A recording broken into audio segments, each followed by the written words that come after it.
আপনারা অনেকেই বলেন আমার কোনো সময় নাই, এজন্য আমি ঠিকমতো ঘুমাতে পারি না। প্রিয় দর্শক, মনে রাখবেন, আপনার সময় যত ঘন্টা, আমেরিকার প্রেসিডেন্টের সময় কিন্তু এত ঘন্টা। আপনি যদি সময়ের সঠিক ব্যবহার করতে না পারেন, আপনি কোনো দিন সুস্থ থাকতে পারবেন না। 24 ঘন্টা সময়টাকে আপনাকে 3 ভাগে ভাগ করতে হবে। প্রথম 8 ঘন্টা সর্বোচ্চ শক্তি দিয়ে কাজ করবেন।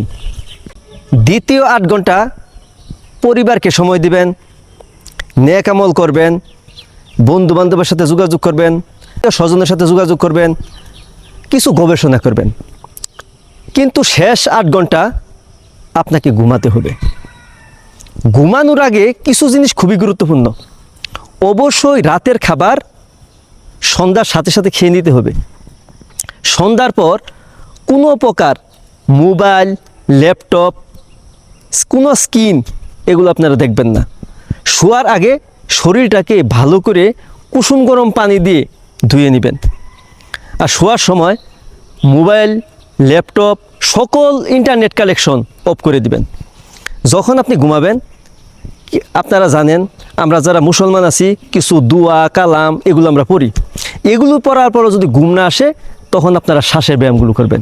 শ্বাসের ব্যায়াম করতে করতে আপনি যদি ঘুমিয়ে পড়তে পারেন, পরের দিন সকালটা আপনার অনেক সুন্দর হয়ে যাবে। আর ঘুমের মাধ্যমে হরমোন রিলিজ হয়, এটা আপনার শরীরের জন্য খুবই গুরুত্বপূর্ণ। দিন শেষে আপনার শরীর আপনার সম্পদ। আপনি যদি সুস্থ না থাকেন, আপনি সমাজের বোঝা হয়ে যাবেন, দেশের বোঝা হয়ে যাবেন, পরিবারের বোঝা হয়ে যাবেন। এখন যারা আপনাকে সম্মান করতেছে, এক সময় আপনাকে দেখতেই পারবে না, দেখতেই আসবে না। আপনারা যে যেখানে আছেন সবাই ভালো থাকুন, সুস্থ থাকুন। আসসালামু আলাইকুম রহমতুল্লাহি ওয়া বারাকাতুহু।